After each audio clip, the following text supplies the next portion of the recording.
칼 바르트라는 신학자가 있는데 그 신학자가 이런 말을 했습니다. 내용이 결핍한 자일수록 물건을 갖는데 의존한다.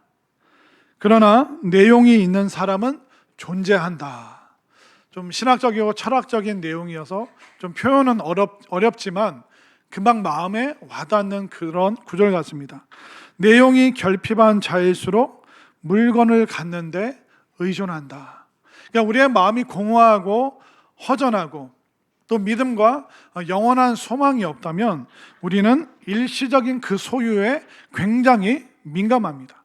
내가 저것을 갖고 있는가 없는가, 야 저것만 있으면 내 인생 행복해질 텐데 내가 저거 없어서 내가 불행한가 봐, 저거 나한테 꼭 필요한 거야. 그러니까 그 물건과 소유에 굉장히 민감하게 반응할 때가 있습니다. 그 이유는 뭐냐면 우리의 마음에 내용이 없기 때문에, 우리의 마음 가운데 말씀과 믿음과 또 소망의 내용이 없을 때 우리는 물건, 어떤 지위, 직위, 학위, 또 아니면 의복, 장식품 이런 거에 우리 몸 밖에 있는 것으로 우리의 마음을 채우려고 합니다. 그러나 우리 몸 밖의 것으로는 우리의 마음을 채우는 데는 굉장히 한계가 있습니다. 왜냐하면 가지고 있는 것, 또 내가 알고 있는 것, 거기에 붙들려서 살아가는 사람이 너무 많습니다. 내가 돈 주고 내가 소유했으면 그걸 내 거라고 생각합니다. 그러나 우리가 오히려 그 소유물에 우리가 꽉 붙잡혀 버릴 때가 있습니다. 또 내가 뭘 안다, 알고 있다, 그건 내 거라고 생각합니다. 그러나 그 작은 지식에, 그 짧은 지식에 오히려 우리의 가치관과 생각과 시야가 사로잡혀 버릴 때도 참 많이 있습니다. 여러분 한번 곰곰이 생각해 보십시오. 내가 소유물이라고 생각했던 거, 근데 경제 상황에 따라서 그 소유물이 손바닥 안에 모래처럼 사라지는 경험 얼마나 많이 했습니까? 또 내가 그 분명히 안다, 내가 거기에 대해서 지식이 있다 하지만 시간이 지나면서 우리들 머릿속에서 잊혀져 버릴 때도 참 많이 있습니다. 사실 저도 나이가 들다 보니까 이게 입에서는 맴도는데 이게 연결이 안 되는 거예요. 이게 무슨 얘기인지 아세요? 제가 어느 날 아침에 아내랑 이렇게 얘기를 하다가 저기 그 권사님, 그때 아내가 멀뚱히 쳐다봐요. 아니 쳐다만 보지 말고 그 권사님, 아니 누구 말씀하시는 거예요? 누구? 답답해. 여러분들 제가 답답하겠어요? 안 답답하겠어요? 제가 그 권사님이랑 얘기했으면 아내가 알아 먹어야죠. 근데 아내도 멀뚱멀뚱해 쳐다만 보고 있고 속이 터지겠대요. 제 아내가. 나는 답답해 죽겠는데. 근데 그 권사님이 이게 맴도는데 언제 생각나는지 아세요? 그 이름이? 밤에 잘라고 누웠더니 아까 아침에 그 권사님 그분 이게 막. 그래서 제 아내가 아이고 어쩌면 좋으냐고 막 굉장히 제 아내가 저를 걱정을 많이 하고 있습니다. 요즘에 우리가 안다고 하는데 이게 생각이 안 날 때가 있습니다. 때로는 우리가 까맣게 잊어버릴 때도 많습니다. 우리가 알고 있는 지식, 그것뿐만 아니라 우리의 소유물도 내 거라고 생각했는데 어느 순간 내 거가 아니라 쑥 사라져버리는 그런 경험들 얼마나 많이 합니까?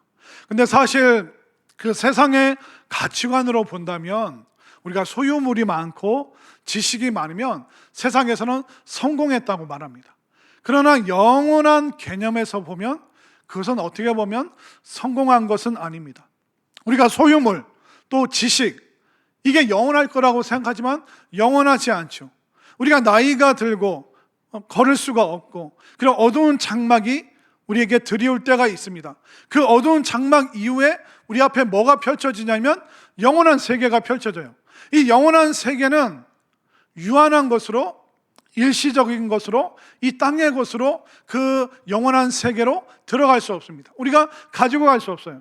영원한 게 뭡니까? 하나님이 영원하시고 하나님의 말씀이 영원하고 인간의 영혼이 영원한 거예요. 근데 이 영혼이 영원한데 생명 없이 그 영원한 세계로 들어갈 수 없습니다. 바로 믿음을 통해서 우리가 영원한 생명을 얻고 영원한 세계가 주어지는 것이죠. 근데 이 생명과 주님을 향한 소망이, 믿음이 없다면 우리는 그 영원한 세계에 입장 불가의 조건이 되고 마는 것입니다. 물론 여러분들이 이 땅 살아가면서 소유물을 늘리고 또 지위가 높아지고 많은 장신구를 가지고 그렇게 살아가지 말라는 것이 아닙니다. 그 누리지 말라는 것이 아니라 이것만 영원해, 나 이것만 있으면 돼, 이게 나의 소망이야 라고 말하는 그 태도가 굉장히 위험하다는 것입니다.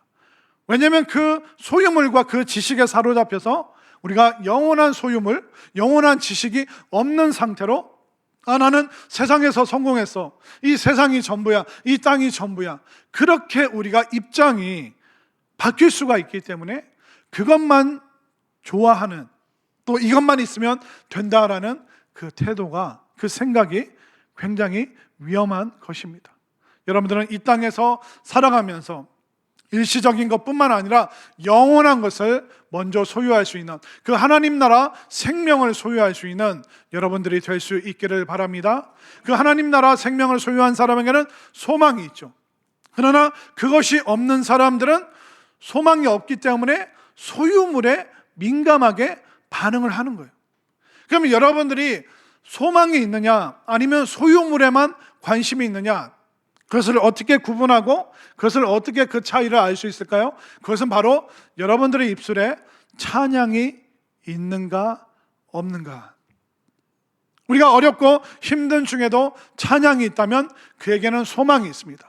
그러나 소유물이 전부라고 말하면서 하나님 찬양하지 못하는 사람은 그에게는 소망이 없는 것이죠. 자, 그러면 오늘 말씀을 통해서 이 찬양이 우리에게 어떤 소망을 주는가 한번 보겠습니다. 자, 오늘 본문 시편 146편 1절과 2절 말씀, 1절을 제가, 2절을 여러분들이 읽겠습니다. 할렐루야, 내 영혼아 여호와를 찬양하라. 나의 성전에 여호와를 찬양하며 나의 평생에 내 하나님을 찬송하리로다. 자, 시편 146편부터 150편까지 마지막 5개의 시편이 있는데 공통점이 뭐냐면 할렐루야로 시작해서 할렐루야로 끝납니다. 그러니까 이 시편의 그 마지막을 하나님을 찬양하는 것으로 가득가득 채우고 있습니다. 또 하나님을 찬양하는 것이 우리에게 소망된다는 것을 증명해 주고 있는데요. 자, 2절 말씀을 다시 한번 보세요. 나의 생전에 여호와를 찬양하며 나의 평생에 내 하나님을 찬송하리로다. 아멘인가요? 우리가 찬양을 합니다. 찬양팀도 찬양대도 찬양을 합니다. 우리도 개인적으로 집에 있을 때 찬송가를 펼치고 찬양할 때가 있습니다. 그런데 이런 고백하시는 분 있습니까? 나의 평생에, 내 평생에 걸쳐서 나는 계속 하나님 찬양하겠습니다. 이 고백을 하신 분들이 과연 몇 명이나 있겠습니까? 다윗은요, 오늘 시편 146편은 신학자들이 다윗이 언약궤가 블레셋에서 예루살렘으로 돌아왔을 때 지은 찬양이다라고 말하고 있습니다. 다윗은 내 평생에 하나님 찬양합니다. 그런데 그는 그 고백대로 살았습니다. 그는 좋은 일이 있을 때, 왕이 되었을 때 그때도 찬양했지만 쫓겨다닐 때, 도망칠 때, 아둘람 굴에 숨어 있을 때 소리를 못 내니까 내가 작은 소리로 읊조리리이다. 내가 하나님을 찬양하겠습니다. 그 어둠 속에서도 절망 속에서도 동굴에 숨어서도 나는 하나님 찬양합니다. 그러니까 그가 그의 평생에 내가 좋을 때나 힘들 때나 또 기쁜 일이 있을 때, 어려운 일이 있을 때 나는 어떤 상황 속에서도 찬양하겠습니다. 그래서 바로 다윗에게 정말 놀라운 소망이 있는 것을 알 수 있는 것이죠. 다시 말해서 우리가 어떤 상황에서든 찬양할 수 있다면 우리에게는 소망이 생기는 줄 믿으시기를 바랍니다. 다윗은 이 찬양에 대한 에피소드가 굉장히 많습니다. 그 언약궤가 예루살렘으로 들어올 때 다윗이 너무 기뻐서 하나님의 말씀이, 하나님의 임재가 우리에게 온다. 다윗이 찬양하다가 기쁨에 못 이겨서 뭐 하는지 아세요?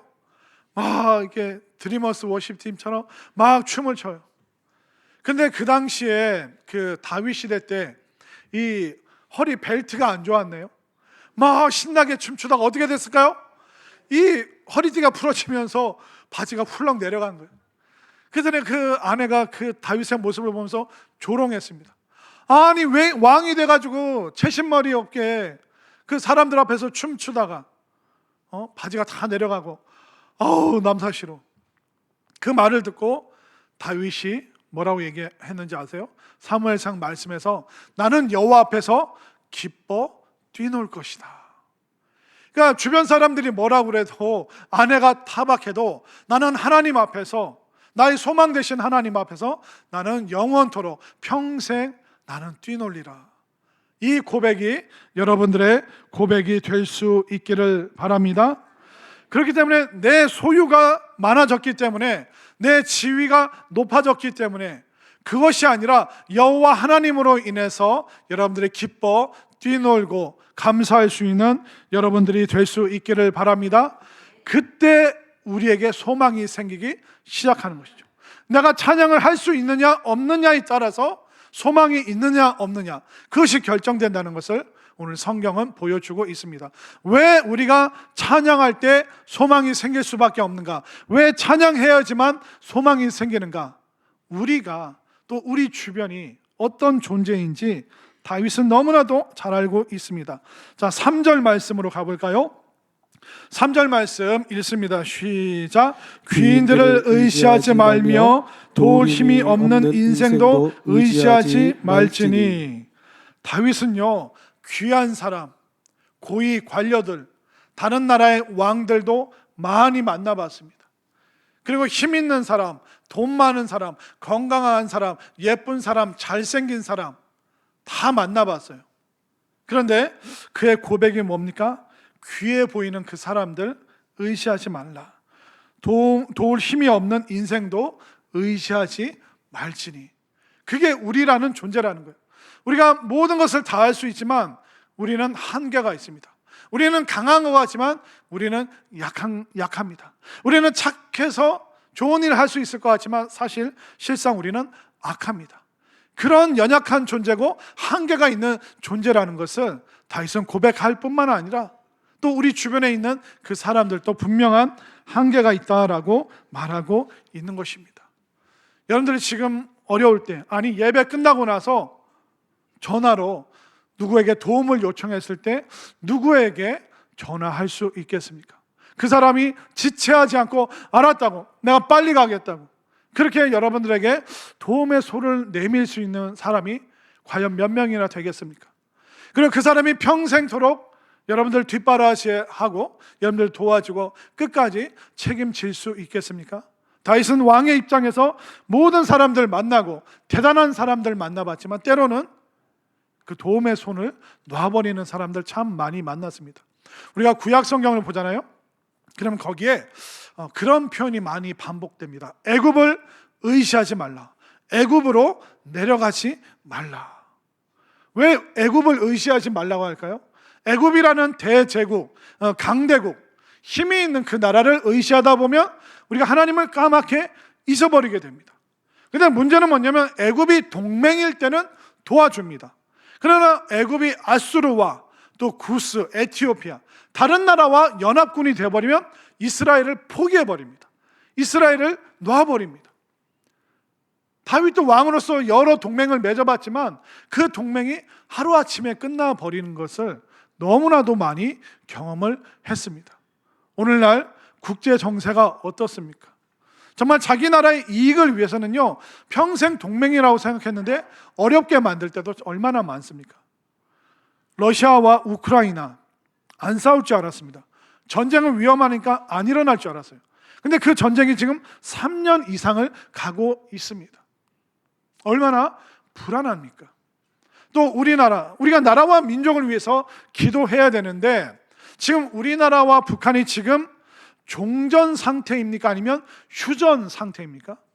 휴전은 뭡니까? 전쟁을 잠시 휴식한다. 전쟁이 아직 끝나지 않은 상황이라는 겁니다.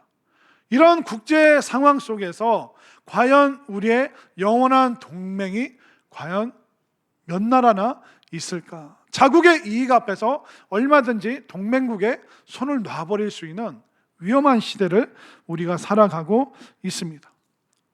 여러분들에게 있어서 애굽이 무엇입니까? 내가 붙잡고 싶고 내가 의지하고 싶은 그 애굽이 무엇입니까? 이거 있으면 될 것 같은데, 이 애굽이라는 것이 나를 영원히 지켜줄 것 같은데, 여러분들 의존하고 의지하고 싶은 힘 있는 그 애굽이 과연 무엇입니까? 그러나 오늘 성경은 분명히 말하고 있습니다. 그것은 우리에게 영원한 도움이 될 수 없다. 여러분들이 의지할 애굽이 아니라 벗어날 애굽이 될 줄로 믿습니다. 하나님을 소망케 못하는 그 애굽을 여러분들 과감히 떨쳐내고 여러분들 삶의 방향을 하나님을 향할 수 있게 되기를 바랍니다. 그렇기 때문에 여러분들 속에 소망이 있느냐 없느냐 검증하는 건 다른 거 없어요. 지금 내가 찬양이 되는가 안 되는가. 물론 함께 부르니까 따라는 하지만 여러분들의 삶 속에서 운전하면서 또 집에서 생활하면서 직장 출퇴근하면서 여러분들이 찬양이 되는가 안 되는가, 거기에 따라서 찬양이 된다면 소망이 있어요. 그러나 모든 상황에 자꾸 무너지고 좌절하고 찬양이 안 되면 우리에게 소망이 살아날 수 없기 때문에 다윗처럼 다시 한번 내가 평생 영원하신 하나님 찬양하겠습니다. 그 찬양을 통하여 소망이 일어날 수 있게 되기를 바랍니다. 그래서 다윗이 또 한번 고백하고 있습니다. 4절을 보십시오. 찬양이 없으면, 소망이 없으면 우리는 이런 존재예요. 4절 읽습니다. 시작. 그의 호흡이 끊어지면 흙으로 돌아가서 그날의 그의 생각이 소멸하리로다. 그러니까 영원한 것이 없는 사람, 소망이 없는 사람, 애굽만 붙잡고 애굽만 바라보는 사람의 그 끝이, 그 모습이 호흡이 끊어지면 흙으로 돌아가서 그날의 그의 생각이 소멸하리로다. 더 이상 애굽도 생각도 안 나고 애굽 같은 것도 다 사라지게 되는 그런 시간을 마주할 수밖에 없는 것입니다. 더 이상 기도할 수도 없고 소망을 붙잡을 수도 없는 그런 시간이 도래하기 때문에 하나님께서 지금 예배 드릴 수 있고 말씀 들을 수 있고 이 소망 앞에 나올 수 있는 이 기회를 아직 주셨을 때 소망 되신 하나님을 여러분들 꽉 붙잡으시기를 바랍니다. 저는 어렸을 때요, 우리 부모님이 왜 이렇게 가난한가 좀 고민이 참 많았습니다. 그래서 저 부잣집에 내가 들어가고 저 부잣집애가 우리 집 왔으면 좋겠다, 그런 생각 참. 철이 없으니까 제가 좀 사춘기 때 이제 중학교 1, 2학년 때쯤이었던 것 같아요. 그때 저희 반 부회장 승민이, 혹시 승민이를 아시면 저에게 연락 좀 해주십시오. 부회장 승민이 집에 놀러 갔는데, 이 젊은 분들은 이게 좀 이해를 못 하시겠지만 승민이 집에 갔는데 그 어머니가 간식을 주셨는데 뭘 주셨냐면 파인애플을 꺼내 오신 거예요. 여기 좀 연식이 되신 분들은 오 하고, 젊은 분들은 파인애플 왜 저 어렸을 때는요, 바나나, 파인애플 이 열대 과일은요 정말 이게 볼 수 없는. 근데 승민이 집에 갔는데 그 파인애플을 먹을 수 있게 해주는 거예요. 그래서 그 어머니가 나가셨을 때 제가 승민에게 야, 이거 어디서 난 거야? 근데 자기 아버지가 미군 부대에 들어갈 일이 있었는데 거기 PX에서 사온 거라고. 그래서 캔을 딱 보여주는데 캔을 들고 오는 승민의 모습이 얼마나 빛나 보이는지, 얼마나 당당해 보이고 얼마나 부러운지. 승민의 부모가 내 부모가 되고 승민이가 내 집 가서 살면 얼마나 좋을까. 철없을 때 이제 그런 생각을 했는데, 좀 인생을 살아보고 목회를 하고 많은 사람을 만나다 보니까 깨닫는 게 뭐냐면 언제나 부자인 사람은 별로 없더라고요. 부자가 몇 대 못 갑니까? 3대 가기 어렵다 말하더라고요. 제가 살펴보니까 그렇더라고요. 할아버지 때 엄청난 성공을 거둬요. 또 아버지가 그것을 물려받아서 해요. 그리고 3대인 손자는 그것을 물려받는데 돈 버는 것부터 배워요? 돈 쓰는 것부터 배워요? 돈 쓰는 것만 배워서 하면서 어느 순간 정말 모래처럼 슥 사라지는 그런 분들의 삶을 참 많이 봤습니다. 그리고 경제나 경영 서적을 봐도요, 70년 이상 가는 대기업이요, 100개 기업 중에서 한 개 있을까 말까. 그러니까 30년, 50년 가면 굉장히 많이 간 거고, 그 기업이 70년을 가잖아요. 정말 역사에 남을 만한 그런 엄청난 기업이 되는 것입니다. 혹시 우리들 중에 홈플러스 상품권이 있는 분들 빨리 쓰시기 바랍니다. 이게 뉴스 보신 분들은 이게 무슨 얘기인지 아시죠? 제가 홈플러스 몇 년 됐나 봤더니 한 30년 됐더라고요. 그러니까 유통의 강자, 막 이렇게 홍보하고 막 어마어마한 뭐 그런 물류를 이끄는 회사도 이 경제 상황, 사람들의 이 소비 습관, 트렌드, 이게 바뀌니까 속절없이 무너지는 그런 시간들이 오고 있습니다. 홈플러스 상품권 쓸 시간 없는 분들 저 갖다 주시면요, 제가 잘 쓸 테니까 빨리 회개하고 이게 아니구나. 그렇게 되면 우리가 과연 뭐에 소망을 두고 있는가? 정말 우리가 이 땅에 있는 것이 과연 영원하다고 말할 수 있겠습니까? 영원한 것은 정말 하나님만이, 하나님의 말씀이, 또 찬양하는 그 인간의 영혼이 영원하기 때문에 다시 한번 하나님을 향해서 그 소망을 굳건하게 만들 수 있는 여러분들이 될 수 있기를 바랍니다. 왜냐하면 하나님을 향한 소망 없이 잘 되면요, 잘 되는 게 문제예요. 근데 하나님을 향한 소망 없이 잘못되면 잘못되는 게 문제예요. 그러니까 하나님이 없으면 잘 돼도 문제, 잘못돼도 문제예요. 잘 되면 어떻게 됩니까? 교만해져요. 하나님이 없다고 해요. 잘 못되면 어떻게 됩니까? 아무 소망이 없다고 절망만 하면서 살아가게 됩니다. 그러나 하나님을 향해서 소망을 가진 사람은 잘 되면 어떻게 돼요? 더 그 풍성함으로 다른 사람도 잘 되게 하니 선순환이 일어나게 되죠. 그리고 하나님을 향해서 소망을 품는데 잘 못돼도 어때요? 그 고난 속에서 많은 인생의 진리를 배우고 깨닫고 신앙이 성장하고 한 단계 성숙하는 그런 시간이 되는 것입니다. 결국 잘 되나 못 되나 중요한 게 뭘까요? 소망이 있느냐 없느냐. 우리 모든 성도님들은 하나님을 향한 그 소망을 굳건하게 붙잡고 힘있게 나아갈 수 있게 되기를 바랍니다. 애굽 내려놓기를 바랍니다. 애굽 의지하는 거 바꿔가면서 그 애굽을 여러분들이 사용하지 마시고, 애굽은 홍해를 건너게 할 수 없습니다.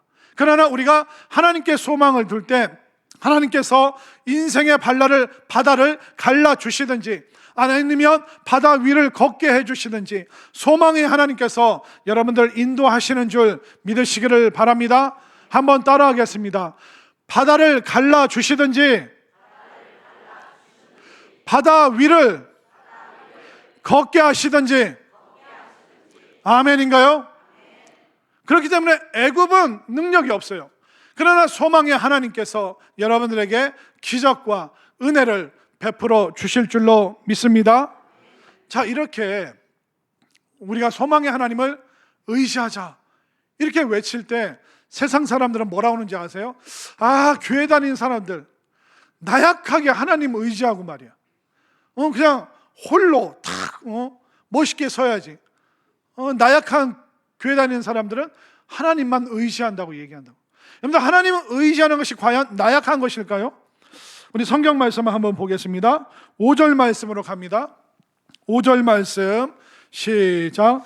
야곱의 하나님을 자기의 도움으로 삼으며 여호와 자기 하나님에게 자기의 소망을 두는 자는 복이 있도다. 그러니까 5절에서 하나님 의지하는 사람이 복이 있습니다 라고 말하는데, 세상은 뭐라고 말합니까? 하나님을 의지하는 것은 나약한 것이다. 그러나 절대 그렇지 않습니다. 여러분들, 갓난아이한테 야, 너는 무슨 나약하게 엄마 아빠를 의지하고 그래? 혼자 분유 타먹고 혼자 기저귀 좀 못 갈아? 야, 너는 왜 이렇게 엄마 아빠만 의지하니? 왜 이렇게 나약해? 이렇게 야단칠 분들이 있습니까? 없잖아요.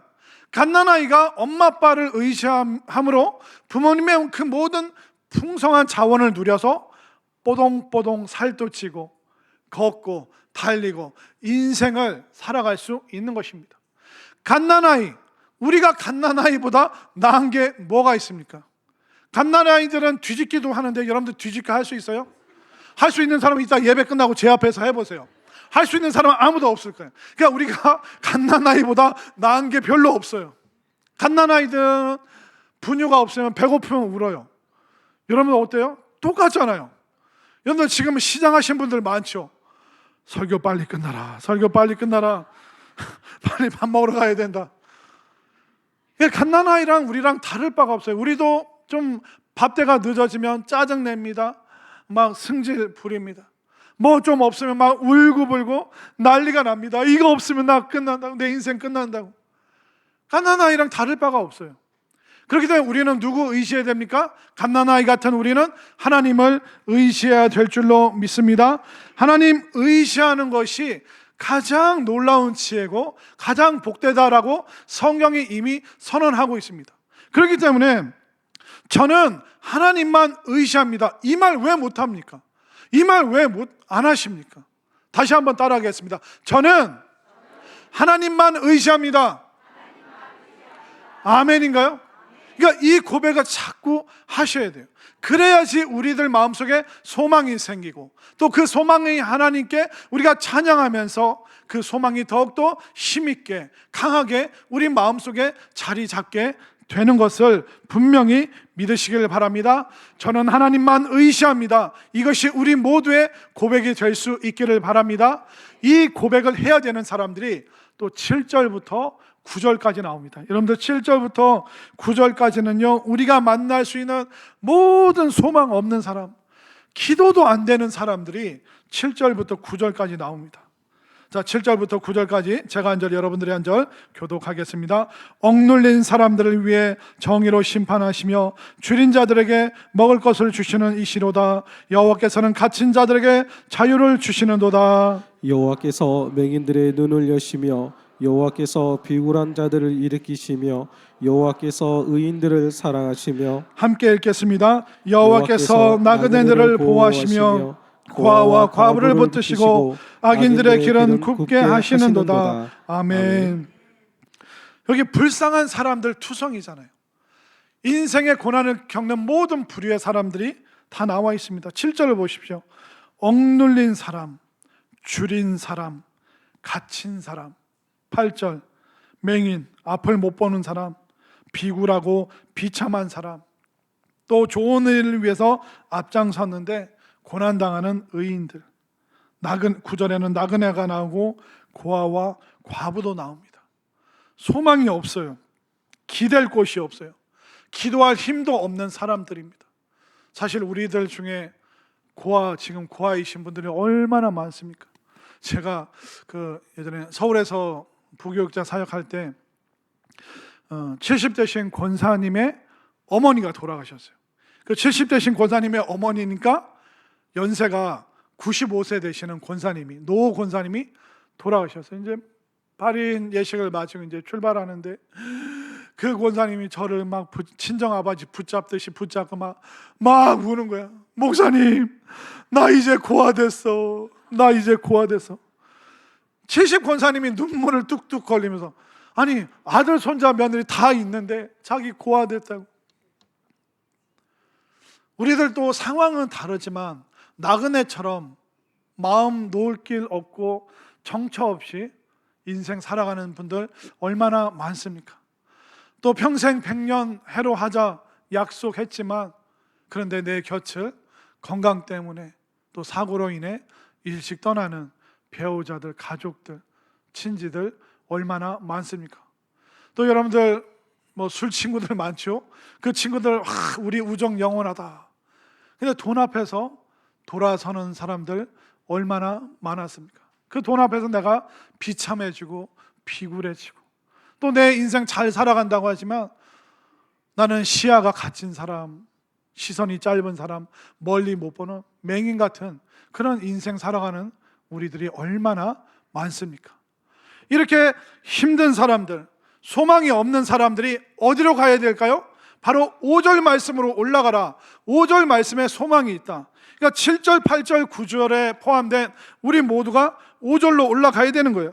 자, 5절 말씀 한번 보세요. 다시 한번 읽겠습니다. 시작. 야곱의 하나님을 자기의 도움으로 삼으며 여호와 자기 하나님에게 자기의 소망을 두는 자는 복이 있도다. 아멘인가요? 제가 옛날에 본 책 중에 그 책 제목이 세상에서 제일 예쁜 엄마라는 책이 있습니다. 이 책이 이제 예인 그 건축 연구소라는 이효진 그 여자 대표의 대표가 쓴 글입니다. 자, 그런데 세상에서 제일 예쁜 엄마라고 불릴 수 없는 이효진 대표였는데, 이 여자분이 태어난 지 18개월, 그러니까 2살도 채 안 됐는데 그때 아기 때 얼굴에 3도 화상을 입습니다. 그러니까 3도 화상은 이제 피부 재생이 안 되는 거예요. 다른 옷으로 감출 수 있는 부위가 아니라 그냥 드러나는 얼굴에 화상을 입은 거예요. 여자아이가. 그러니까 이제 5살, 6살, 유치원, 초등학생. 근데 그 시절에 뭐 동네 남자애들 얼마나 짓궂습니까? 그러니까 화상 입은 그 여자애를 보면서 놀리는 거예요. 파충류, 외계인, 괴물. 여자아이가 그 놀림을 받으니 얼마나 마음이 참혹해졌겠습니까? 소망이 다 없는 거예요. 집도 가난하고, 또 하나 의지할 존재인 엄마도 고등학생 때 돌아가시고. 그러니까 이 여자아이는 생각을 하는 거예요. 예수님의 고난은 하루면 끝났는데 내 얼굴 화상의 고난은 평생 내가 지고 가야 되는데 이 평생의 고난 내가 어떻게 삽니까? 이제 어머니도 돌아가시고, 근데 그 어머니가 돌아가실 때 이 효진이의 손을 꼭 붙잡고, 효진아, 하나님만이 너의 소망이야. 하나님이 너 지켜주실 거야. 하나님이 너 붙들어 주실 거야. 그러니까 화상 입은 딸을 놓고 가야 되는 그 엄마가 줄 수 있는 마지막 위로, 너 하나님만 의지해라. 그런데 이 딸은 그 말이 소망이 안 되는 거예요. 희망이 없는 거예요. 엄마만 의지하고 살았는데 엄마가 돌아가시고 아무런 소망이 없습니다. 그냥 의지할 거는 하나님, 엄마가 준 마지막 유언. 하나님, 나는 어떻게 살아갑니까? 하나님, 나는 어떻게 살아갑니까? 나는 어떻게 하라고? 화상을 입어서 사람들 만나기도 겁나고, 면접 가면 얼굴 보고 다 떨어뜨리고, 직장도 못 잡는 내가 어떻게 살아갑니까? 하나님, 나 좀 살려주세요. 하나님, 나 좀 만나주세요. 근데 그 기도하다가 이 효진이라는 학생이 진짜 성령 체험, 예수님을 구세주로 모시게 되고 눈물을 흘리면서 본인의 삶을 회개하고 예수님을 주님으로 모셔드리고 주인으로 삼아 가기로 결단하고, 그때 성령께서 이 효진이의 마음속에 무슨 마음을, 어떤 음성을 들려주셨냐면, 효진아, 네가 이 세상의 기준으로는 미인이 아니다. 그러나 너는 하나님 나라의 미인이다. 이제 너를 미스 헤븐, 미스 코리아가 아니라 미스 헤븐, 미스 천국이다. 너는 천국의 가장 아름다운 아이니 너는 천국의 홍보 대사가 되라. 그 음성을 이 아이가 듣게 된 거예요. 이 여자에게 재물이, 지위가, 장식품이 이 여자에게 소망이 되겠습니까? 오직 하나님, 하나님 나 좀 만나주세요. 하나님 나 좀 살려주세요. 하나님이 나의 소망이시라는데 하나님 나 만나주세요. 하나님 만났더니 하나님께서 그녀의 신분을 미스 헤븐, 미스 천국이 되게 하셔서 새로운 소망을 갖게 하셨죠. 이제 천국의 소망을 갖게 되니까 이제 표정이, 눈빛이 변화되게 됩니다.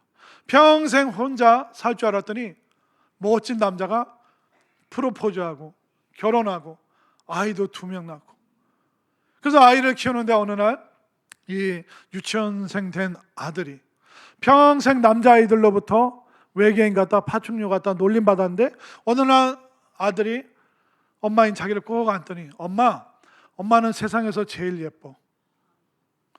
지구가 아름다운 건 엄마가 있어서 그런 것 같아. 어떻게 아이가 그런 고백을 할 수 있을까요? 하나님을 의지하고 하나님께 소망을 두었더니 하나님께서 이 여인에게 복을 주신 줄 믿으시기를 바랍니다. 여러분들이 소망했던 그 애굽이 여러분들의 불가능의 바다 갈라지게 했습니까? 그 애굽이 여러분들 바다 위를 걷게 했습니까? 오직 우리 주님만이, 하나님만이 여러분들 인생의 불가능의 바다를 갈라지게 만드실 줄 믿습니다. 아니, 갈라주시지 않는다면 그 위를 걸을 수 있도록 기적을 베풀어 주실 줄로 믿습니다. 소망이 없던 3도 화상을 입었던 그 여인도 세상에서 가장 아름다운 여인이 되게 만드시고 미스 헤븐이 되게 만드시는 이 소망의 하나님, 우리도 이 소망의 하나님을 꽉 붙잡을 수 있게 되기를 바랍니다. 우리가 소망의 하나님 붙잡잖아요. 입술의 고백이 바뀝니다. 우리의 이제 찬양이 바뀝니다. 이제 우리는 의지할 대상이 바뀝니다.